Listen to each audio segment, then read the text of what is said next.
back in, everybody, to the channel and the continued edition of the player shorts that we've been running over here. Today, we're going to be looking at one, Tua Tagovailoa. Let's look at Tua. Adam, QB 18 and 73 overall on Keep Trade Cut, QB 17 and the 502 pick ADP on a Deco startup. Some of the stats that stood out to me when I looked him up on Player Profiler, Adam, that I really enjoy. Number one in the entire league in deep ball completion percentage. And what's he got? He's got Jalen Waddle, baby. And he just got Tyreek Hill. Is there any better deep threat in the entire league than Tyreek Hill? And Jalen Waddle's no damn slouch himself.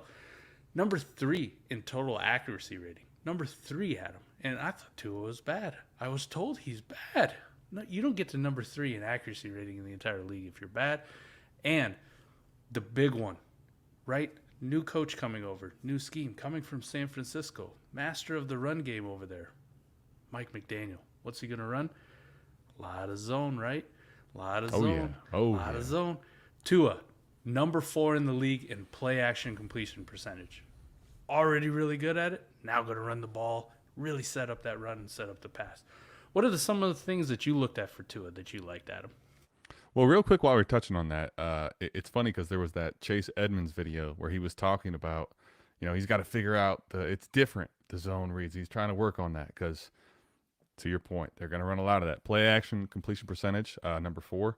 Also, since we're here, Mike, red zone completion percentage. If this offense takes a step forward with the cheetah coming over, guess who was number 1 again in red zone completion percentage, Mike? The shitty not going to do anything for you, Tua Tagovailoa. Now, Mike, let's talk about Cheetah coming over, Tyreek Hill. This is a big one for me because I think there's some things that we have to really consider about Tua if we're going to be fair about this, right? I'll admit, I'll tell you guys right now, Tua now with Tyreek Hill coming over, getting the bag, if he does not succeed this year, they may look in another direction. But they've been very adamant about being committed to this guy. And if we think about his tenure in Miami so far, he's coming off of a hip surgery that was really bad. And in his rookie season, he misses times. But when did he thrive in Alabama? Why did he thrive? He had playmakers everywhere with elite separation. And when we talk about real game stuff and what Mike just alluded to, he's actually very accurate. But he's not a huge risk taker. So in his rookie season, coming off of this big hip injury, guess who he's throwing the football to? Let's talk about how different the receiving corps is. You guys may remember when there was Preston Williams hype. R.I.P. R.I.P. And Devontae Parker. R.I.P. Guess what those two guys are not, Mike? Not Everybody Dolphins listening? anymore. There's two things. They're not Dolphins, and they don't separate. Tua likes to throw the ball accurately to guys that are open. He's not a guy that prefers to put the ball in contested catch situations to guys that are just like high point, not separating. So then he's hurt some last year. And now it's like we haven't seen it. Everybody leaves him for dead. Like he is an afterthought, and for a lot of people, a gross quarterback to take. When we get into it now, with Tyreek Hill coming over and his boy Jalen Waddle going into his sophomore season, second year. Mike, target separation last year. Jalen Waddle is a rookie, number 13. Ooh. Number 13 as a rookie with high volume coming his way. Now, Tyreek Hill coming to open things up even more for Jalen Waddle. I don't need to tell you all the stats on Tyreek Hill. You know the guy can take the top off. But even a guy who was so heavily focused on in Kansas City, everybody knew it's Travis Kelce and Tyreek Hill. Even he, Mike, was in the top 35 in target separation, with a lot of times seeing like double coverage and crazy cushions. So understand that now we're looking at a guy that finally in his 3rd season projects to be healthy, and has guys that can separate where he can put the ball accurately on them. And with Tyreek Hill taking the top off, as Mike alluded to, deep ball completion percentage number 1. It's hard for me to tell you when you get past the top 12, 15 that everybody loves quarterbacks, that there's a guy that I'm not ready to press the button on more than Tua Tagovailoa. I love it, Adam. Everything you set up just sounds like he just needs to run a little bit of play action and then sit back there and distribute it. Almost like gets me excited, like when we think about Ben Roethlisberger a few years ago, where Yes. Pittsburgh would set him up with a run and you just sit back there and just deliver the football, deliver the football. It got me thinking, man, all he's got to do is just huck it, chuck it, football. Fucking Roethlisberger, the quarterback, was all fucking hug it, chug it, football all night. All night. All night.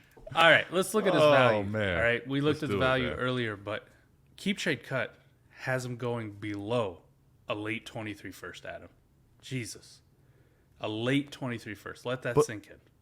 For what? Let that sink in a Superflex league. A mid 22 first, right? Would you rather have Kenny Pickett or would you rather have Tua? Mike, I'd make the case, to be honest with you. I'd rather have Tua over every single 22 pick other than Brees Hall.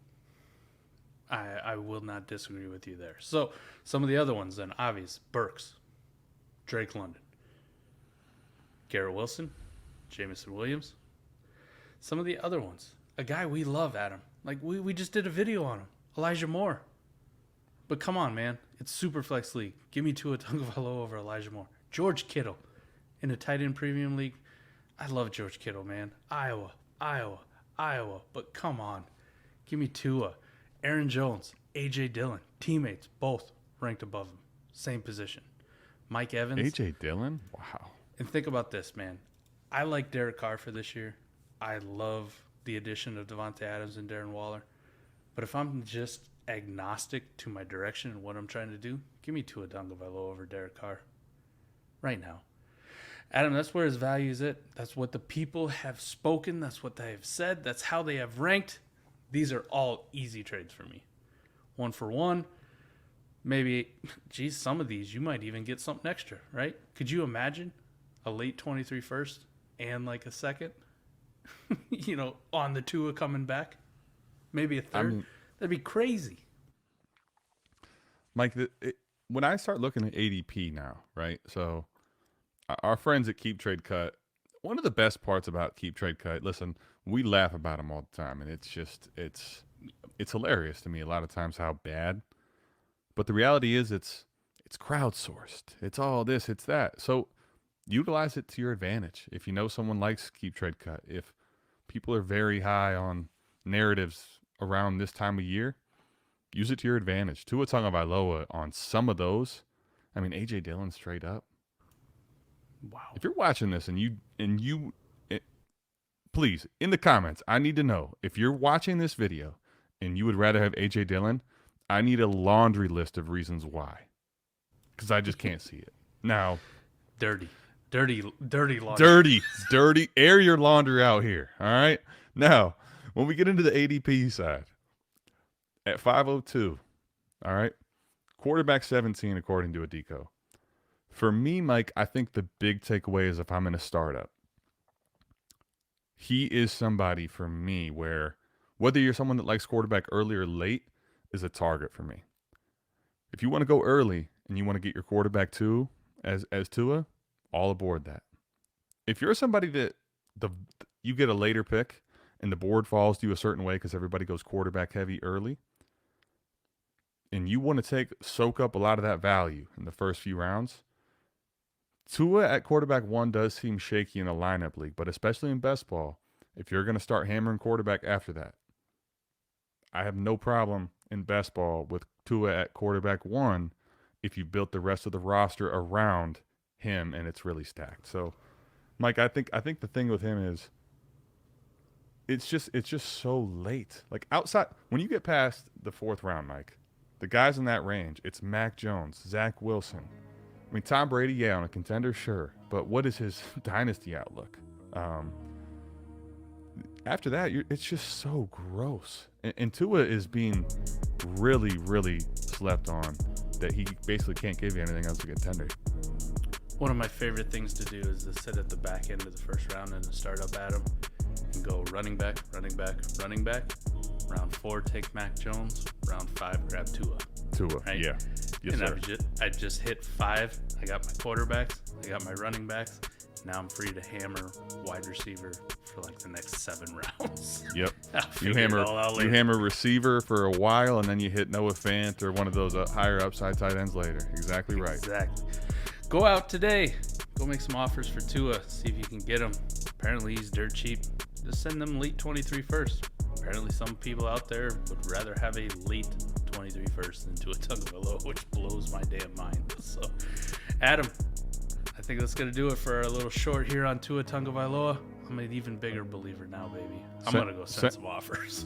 Send AJ Dillon away. We're out of here. We're out of here. Peace. Peace.